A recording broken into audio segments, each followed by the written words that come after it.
everybody, this is Patrick from Sasquatch in the Wild, and last video I did not show a series of pictures like I was going to show you.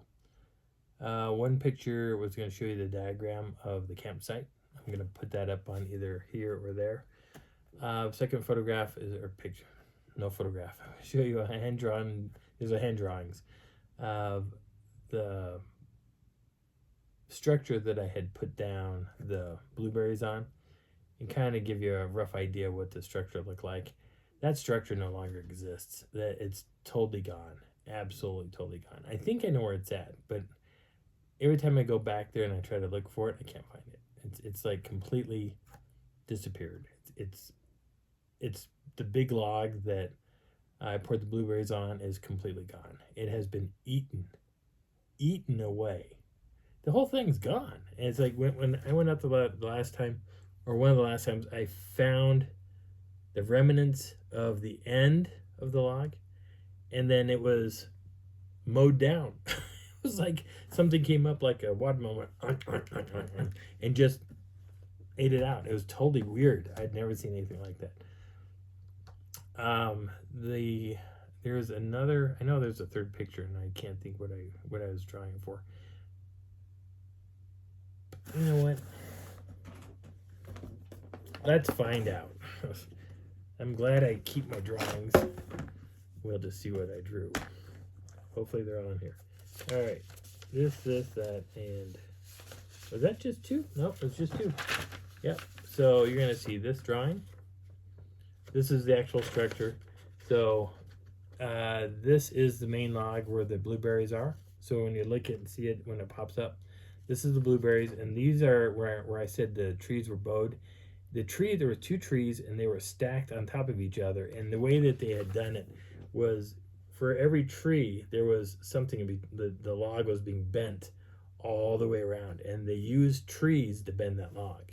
It was cool. And then they put another tree right into it. Trees don't just fall in a curve and follow that around. They don't do that.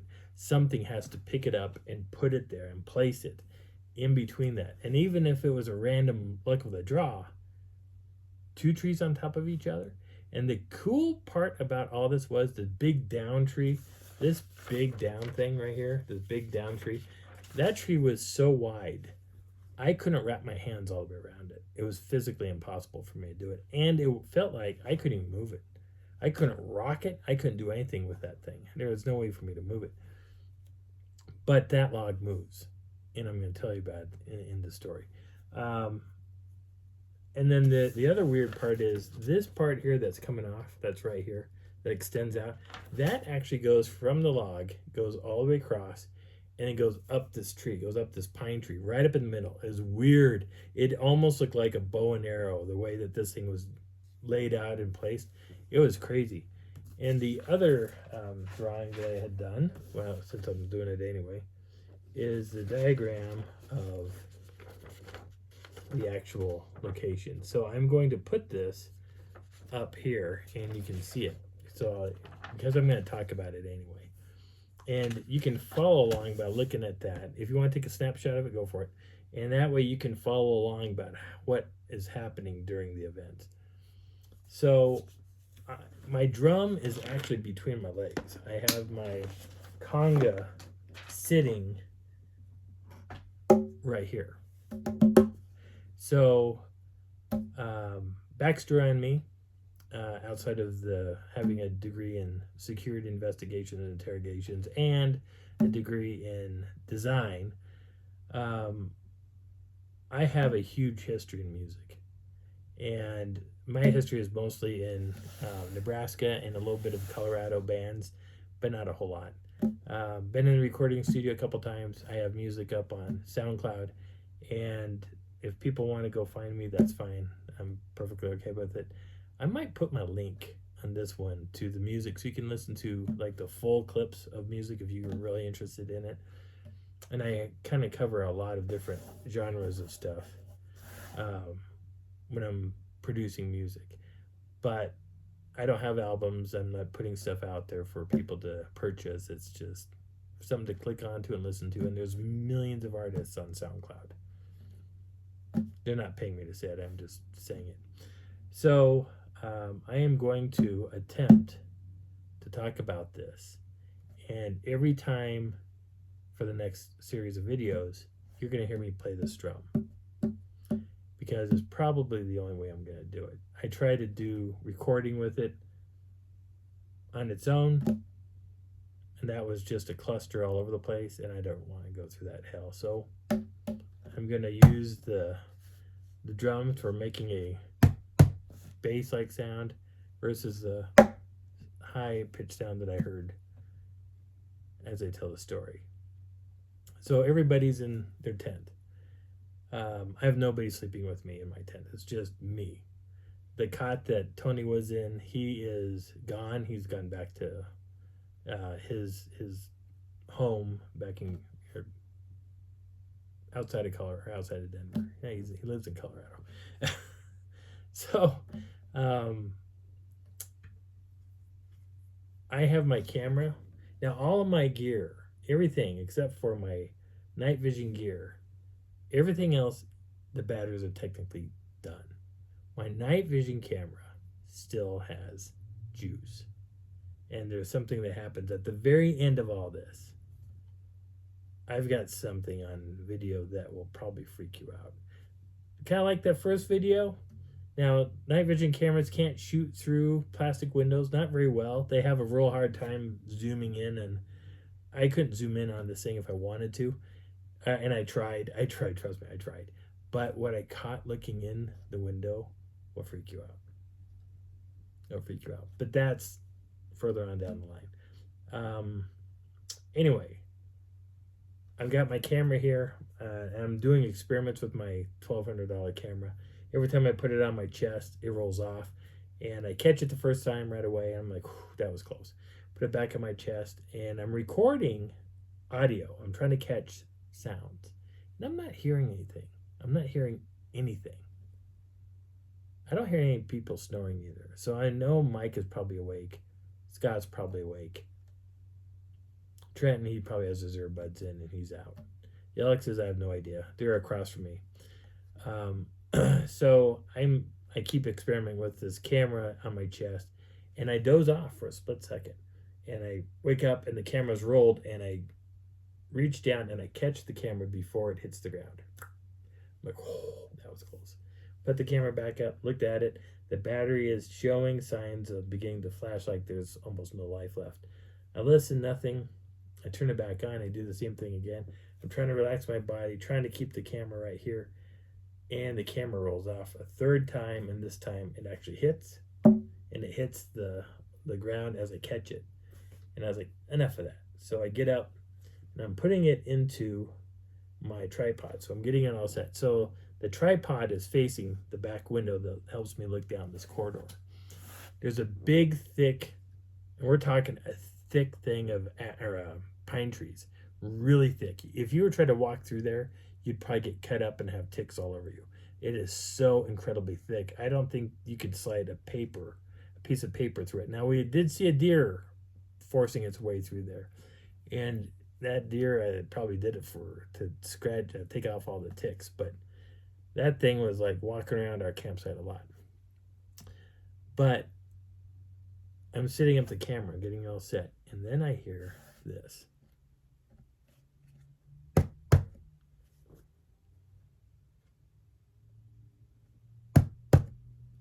What's that? What is that sound?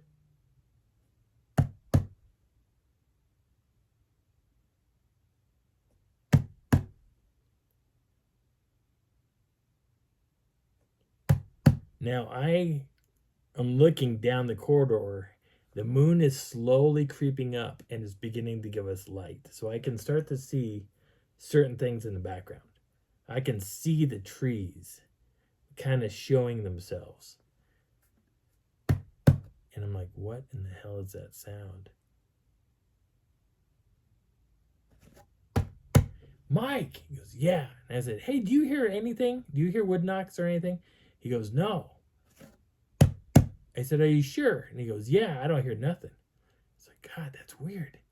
The reason why he can't hear it is because those pine trees are blocking sound. he can't hear the sound, so it's coming right at me, but he can't hear it. It's so strange. So I'm back looking out the back window going, where are you? Where are you? Now about this time, I hear a zipper. And what I hear is a super loud bam, bam. And trust me, I shot out of my skin. I went up into the top part of my teepee and probably got stuck there for a while because Jeff Yellick came out of his tent, took a jam block, and went bam, bam, as loud as he could do it. Scared the hell out of me. Scared the hell out of Mike and Scott. They were both going, what the hell? We were like, what's he doing? And he's like, I don't know. And he was like, oh my God. But the funny thing is, that didn't change. I said, Mike, he goes, yeah, are you sure you're not hearing any of this? And he goes, no, I don't hear nothing. I said, that's so weird. And I heard Scott speaks up and goes, Patrick. And I said, yeah. What you're hearing is the wood popping inside our wood burning stove. Shut up. I went, Scott. And he goes, yeah. And I said, what I'm hearing is coming from the back of my tent. I can't hear anything that's happening in your tent. And he goes, oh. Mike said, shut up. He's hearing something. And he goes, quiet. So I started to count this off. 2, 3, 4, 5, 6, 7, 8. 2, 3, 4, 5, 6, 7, 8. 2, 3, 4, 5, 6, 7, 8. 2, 3, 4, 5, 6, 7, 8. I was like, this is a cadence. And I was like, what the hell's coming down? And about this time, I hear something coming from the reverse side. So imagine where I'm sitting, I'm at the point where the trees are doing this number, right? So there's a spot. So this is the corridor, and then this is all the pine trees, right? And that goes out to a road that's a little bit ways down. But I hear this.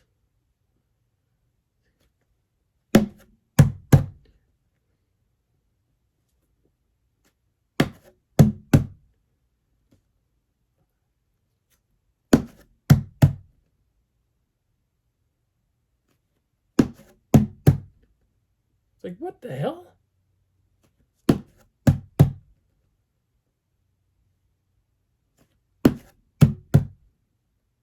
This is so weird.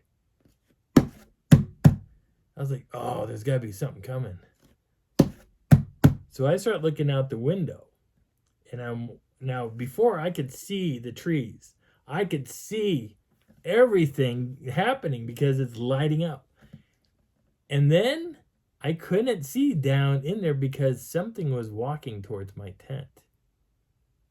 And I started doing this, looking up, going, what the hell? And I'm looking up at this guy, and he's coming towards me.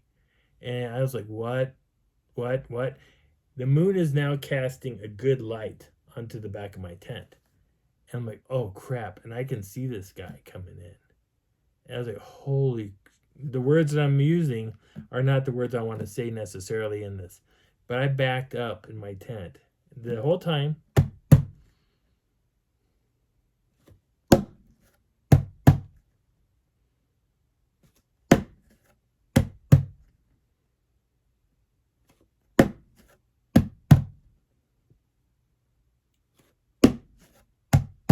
So think about this. This sound is happening non-stop all night long.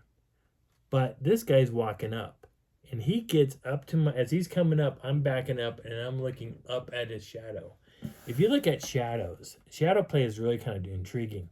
If you have a light source that's down below and it's casting up, you'll see a hard shadow, a shadow. If you have a light source hitting straight on at a target, sometimes you'll see a bleed out shadow. But when it's coming from the moon or the sun and you have something standing next to your tent, it's a hard shadow. It's hard. This guy comes walking up and he stops right in front of my tent. Now his head disappears above my tent. My tent sits 9 feet tall. His shoulders are not showing anywhere on that. As he got closer, his shadow got higher and higher, and I was like, oh hell no. His shoulders disappeared above my tent. That puts him about the 12-foot mark easily. And I was like, oh my God. And the best part is when he stopped and the was still happening, I could still hear something coming in. There were still things walking in behind him. And I was like, what the hell? And it was like a troop. And I was like, wow, this is crazy. And at that moment, the sound got louder.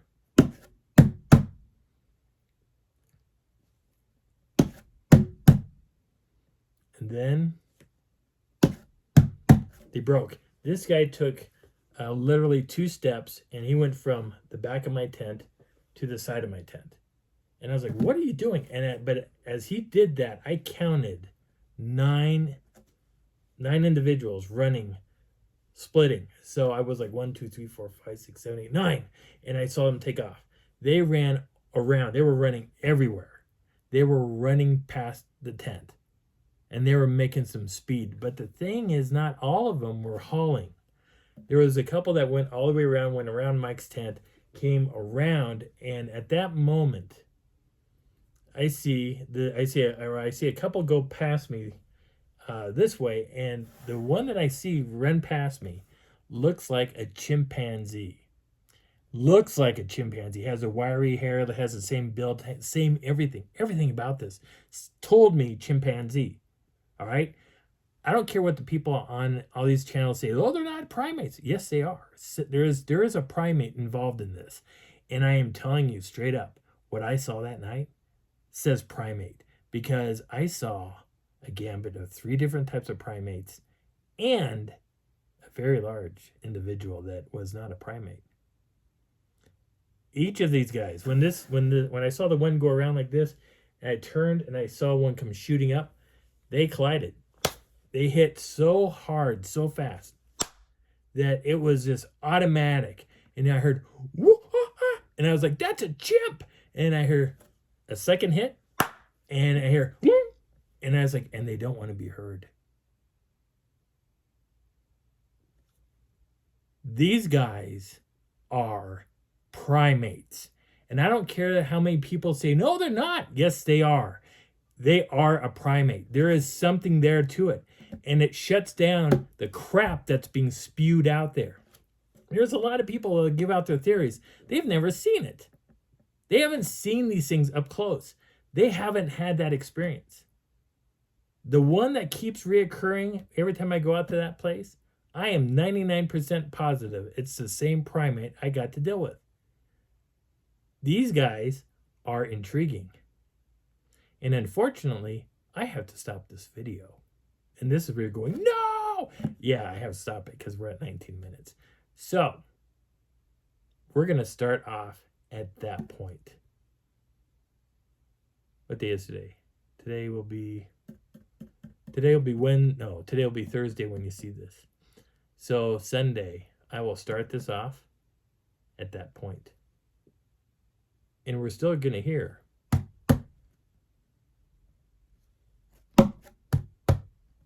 Just remember, you're going to hear this sometime in your life.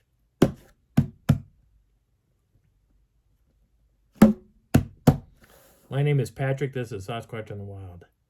And I hope you're enjoying this journey because it gets crazier than this.